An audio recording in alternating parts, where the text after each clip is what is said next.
This is Creeps Anonymous. Robin was closing up her documents on her laptop when Olivia walked in, and for a moment, she caught the wallpaper underneath, a photo of Robin and another red-haired woman at Disney World, hugging one another underneath a bright burst of fireworks. The small glimpse into Robin's life made her smile. Olivia was so used to just doing things on her own that the thought of her therapist having a partner that potentially made her happy, well, even her depression couldn't really cloud that small ember of joy. Having somebody was nice, when you can make being around that somebody work. Olivia wasn't really great herself at that latter bit. She was so used to going with the flow that she found herself being dragged into the undercurrent, more often than not. "Good to see you," Robin said, warmth in her brown eyes, turning to greet her. Shedding her military jacket, Olivia slumped into the shabby armchair across from Robin. As usual, she had her lukewarm tea from the hot water heater in the waiting room. The tea bags were always stale, and it made her have to pee halfway through the session, but there was something deep in her principles that wouldn't let go of a hot cup of tea. "How've the last couple of weeks been? I know we had to skip an additional one because of the holiday," Robin asked.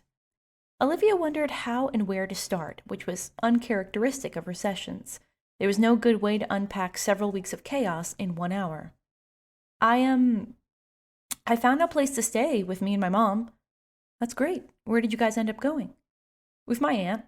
She moved into my grandparents' old house, and she's living there with her daughter right now, so I'm dorming, so to speak, with my little cousin."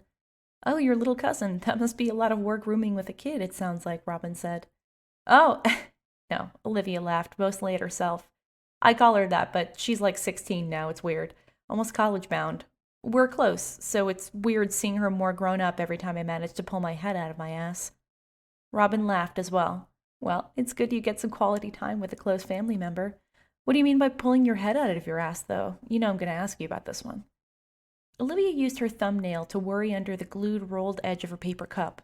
She tipped her head to one side, trying to look for the words that felt most accurate. "I'm not really sure. I just feel like I can't hold on to everything sometimes. Like, I get caught up in one thing, and then I turn around and I've missed some other major event in someone's life, while I've had, like, my third existential crisis that week. I mean, my cousin's going to be a whole-ass adult in a handful of years, and I just feel like I've missed the best moments with her, being miserable." "I've got a question for you. A couple, if you're up for it," Robin said. "I may have an answer for you," Olivia nodded, playing along. "Okay, so my first question is, do you think you're on track for your scheduled recovery?" "What do you mean? I feel like that's something you'd be telling me, not the other way around." "I mean, is it?" Robin smiled. "Robin, you're doing that thing again. You're perspective shifting me." Robin's smile grew wider. "So why are you fighting it? This is what you signed up for. Strap in." "I hate it here," Olivia groaned. "Okay, work with me a little." Robin leaned forward, gesturing with her pen. "If you don't like doing it this way, we can try something else, but first I need you to try." Olivia sighed but straightened in her chair. "I have no idea what my scheduled recovery is supposed to be. I'm hoping that's soon." "Okay, great," Robin said. "So do you think if you wrap things up here soon, you're good to go on being depressed forever?" Olivia sucked her teeth and looked down into her cup. "No, probably not. Let me be clear. I'm not trying to pull you into a gotcha moment. Just trying to crack a bigger window so you can get a better view." "And what am I supposed to be looking at?" "Your mountain. Everyone's got one. Sometimes we spend our lives figuring out what it is, and the thing is that you need better tools than the ones you were given to scale the really hard parts. You need to have a really good understanding of what's holding you back. That's not going to happen right away, and you might even be scaling parts of this mountain without me." Olivia looked back up at Robin. "So what's your other question?" "How close are you to that mountain?" Olivia locked up her car, pulling her jacket around herself. She wondered why she didn't mention the stranger texting back from Max's phone to Robin. She shrugged the strap of her bag onto her shoulder, pulling her mess of hair out of the way. Her bag began to vibrate. It was her mother calling. She could see when she peeked into her bag. She let out a frustrated huff and reached inside, picking up the phone. "I'm literally 5 steps outside the house. I'm not home, and that's why I'm calling you, dummy." Her mother's voice rushed over the other end of the line through a wall of static and voices. There was movement from a crowded place. "I'm taking care of some errands right now, but I have FedEx dropping off documents that need signing. Can you make sure that you keep an eye out for them?" "Sure, what's the number?" Olivia asked, letting herself into the house, dropping her keys into the bowl. "It's FedEx, Olivia. I have no idea," her mother said, voice short. "Just keep an eye out for your phone. I gave them your number." Yes, mother, Olivia said, voice dry. That's the spirit, Diana said, rolling right over Olivia's clipped tones. I'll call you later about dinner. Please put out the lamb to defrost. Aye, aye, she responded. The line disconnected and left Olivia standing in an empty foyer, blanched a dull autumn gray. She heard a small trill and then a brush against her shin. She looked down and saw Sammy's white and black spotted cat, Inkspot, playing with the fraying hem of her jeans. Ah, little Ink, it's just you and me today, it looks like. Olivia scooped her up and brought her into the kitchen, holding her to her chest as she used her elbow to open the freezer door. What are we going to eat today, huh? Hot Pockets? She looked down into Inkspot's face, and the cat's round black eyes regarded her out of a big, overfed, fuzzy face. Hot Pockets. The cat gave her a gentle scream, wiggling its round body in her arms. Okay, good choice, Ink. She put the cat down and gave her a quick, smooth pet over her back. As she waited for her food to finish warming in the microwave, she made her way upstairs, clicking on the lights in the attic bedroom. The small, colorful mushroom lights blinked on, bringing a bit of merriment to the dark room. She set her phone on the nightstand and began to change out of her work clothes. As she grabbed a pair of sweatpants off the ground, she heard the phone begin to vibrate on the table. She jumped. Jeez, I couldn't even get my pants on, she groused, moving across the room. She stopped her hand as she reached for the phone. The screen read, "Call incoming, Macks." It gave her a short, cold start to see Max's caller ID flash across her screen again. Her hand hovered over the phone for a moment, before her curiosity got the best of her. This isn't the start to some horror movie, is it? She asked, picking up. The voice on the other end faltered for a moment before laughing awkwardly.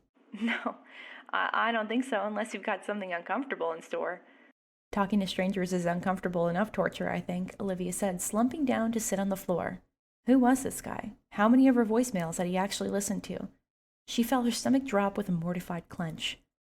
Yeah, I'm sorry about that. I got a few texts and voicemails from this number. I guess I just wanted to ask if you were okay, I guess.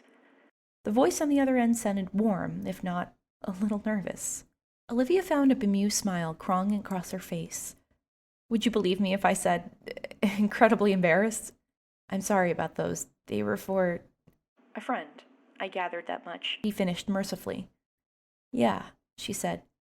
He used to have this number for a long time, actually. I had it memorized by heart. Not many numbers we memorize like that nowadays. He must have been a good friend. He was, Olivia said, letting out a soft breath, wondering why she was spilling her guts to a complete stranger. For all she knew, he was the bad kind of creep her coworkers at Keyfood were always going on about. There was a momentary pause before the voice on the other end cleared their throat. Well, I'm glad to hear you're good. I'll go ahead and stop taking up your time then. I'm sure you've got stuff to do. No, you're good. I appreciate it. That was, really nice, actually. I'm sorry to bug you with the messages. I'm gonna go ahead and delete this number. No, you're good, he said, slightly too emphatically. It wasn't a bother. I just switched to a new number recently, so this made me feel kind of popular all of a sudden. I'm glad that got cleared up, he laughed. Olivia leaned her phone between her cheek and her shoulder, grinning. Happy to oblige, and I appreciate the check-in. There's definitely a lot of folks who would take embarrassing confessional voicemails in a far worse way. Thanks for being chill about it. That right there is none of my business, he said, but followed up gently. But I hope you're okay. I didn't want to pry. I just, the tables were turned. I guess I'd want a small sign that the world wasn't such a heartless place. Thanks, Olivia said, surprised by the sentiment. It's not always so uncaring out there. People do give a shit, he said, and she could hear the sound in his voice like he was trying to stuff the final thoughts of some idea into the call before anxiously hanging up. Yeah, but I keep finding that few people give a shit for free. Olivia felt a coldness creep into her smile, feeling herself start to close off and clam up. No one was nice for no reason, especially not strangers. Bullshit, she heard the voice suddenly say. It wasn't rude in its delivery, but somehow delighted and polite. It was a challenge. What do you mean, bullshit? I'm saying it's bullshit. Very few acts of altruism are directly rewarded one-to-one, if you think about it. And even fewer are rewarded right away. There has to be some other factor driving people to do nice things in the short term. And what would that be? She asked, suddenly amused that she was getting a philosophy of debate from an anonymous stranger over the phone. Sometimes people just want to do good things because it makes the world make a little bit more sense. Olivia's breath caught in her throat as she remembered Dima's recounting Max's homecoming, how things had stopped making sense for Macks, like maybe the very nature of compassion had changed for her most compassionate friend. What do you mean by that exactly? There's this concept of the world being senselessly violent and uncaring, but what if, I don't know, senseless kindness existed too? Like, just being nice for the hell of it and poofing out of that person's existence? Exactly. Just putting something nice out into the world, then moving on to the next thing, because sometimes that's the only real thing that you feel like you can control, the stuff you put out there on purpose. Olivia leaned her head back against the daybed, eyes following the gentle strobing pattern of the mushroom lights in Sammy's room. So, is that your thing? Do you just call up sad girls and say nice things to them? There was a small, silent pause as the voice on the other end looked for the words. When he responded, he was more amused than annoyed with her cynicism. I'm not sure. It's my first time. How am I doing? Olivia snorted, rocking forward against her knees. Oh, wow. That bad, huh? COVID is really killing my game, I gotta say. Olivia started to laugh, surprised at how quickly and unguarded it suddenly bubbled up to the surface, like it was being spirited from her. Okay, you're laughing. My work is done here. Wait, Olivia sat up, taken off guard. You're not gonna tell anyone about the stuff you heard in the messages, right? No, the voice laughed, genuinely surprised. Since I don't know you, we can forget it ever happened. They both laughed for a moment, before a gentle but noticeable silence settled over them. Inksplat went at her food noisily in the corner of her room, pulling her out of the moment. It was nice talking to you, she said, unsure of what to do in a situation like this. Take care. Yeah, likewise, he said, his voice almost sounding familiar for a fleeting second. Take care. The line disconnected, and she sat for a long moment, looking down into Max's contact entry on her phone. Listen, you know that number you told me to block? Yeah, the rando stranger with Max's own number. What about it? Okay, so that person called. They what? Sammy asked. He called, Olivia said, folding her laundry away into the cupboard. He was checking to see if I was okay, I think. Wow, Sammy said. That's either really nice or really concerning. Okay, right? Olivia sat down on Sammy's bed next to her. I don't really know what to do. What do you mean? You can still block him if he's already called. It's not like you met him in person. Wait, what? Olivia asked, caught off guard. Yeah, I thought that's what you were going to do, Sammy said, taking her in with her huge dark eyes. But it kind of seems like that may have gone out the window. Yeah, like me, Olivia started to laugh, referring to the other night. Sammy gave the window a pursed-lipped look. Yeah, we got to figure out a better way to sneak you out. I almost died, Sammy, Olivia said dramatically, shaking Sammy limply by the shoulders. She pulled the blanket over Sammy's head and heard her laughing underneath. Wait, so you didn't finish your story. Did he ask for your kidneys? Sammy said, coming back out from under the covers. No, he didn't ask for anything, Olivia said, sitting back down in the corner of Sammy's bed. What do you mean?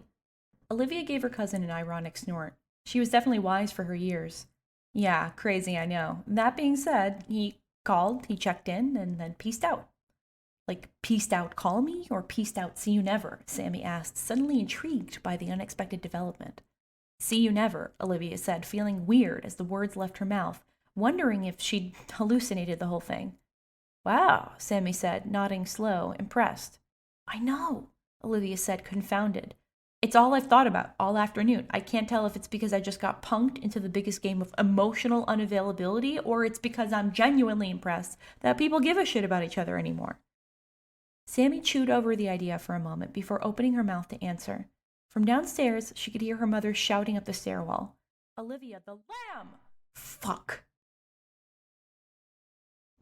Hey guys, it's Gabby, creator of Creeps Anonymous. If you like the work that we do at the podcast, remember to rate, comment wherever possible, and share with your friends and loved ones that you think might like the show. If you're feeling extra generous or you want to listen to the episodes 2 days early, make sure to head on over to patreon.com/yayankee to help support the show.